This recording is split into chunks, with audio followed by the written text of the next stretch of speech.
Nakakapayat ba talaga ang detox juice o kalokohan lang? Sikat ang detox juice lalo na kapag gusto mong mag-reset after a cheat week or feeling mo yung bigat-bigat yung katawan mo. Pero ang tanong, effective ba talaga?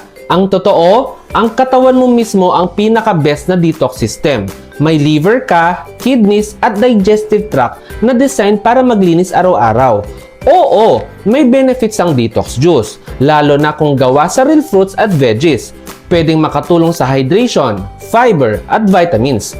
Pero kung iniinom mo to na expecting magically mawawala yung taba mo, bloating, at toxin sa katawan overnight, hindi yan realistic. Minsan pa nga, puro sugar lang ang ibang detox blends, lalo na kapag nagpapabigat ng pakiramdam. Walang masama sa pag-inom ng juice, basta alam mo ang limitasyon nito.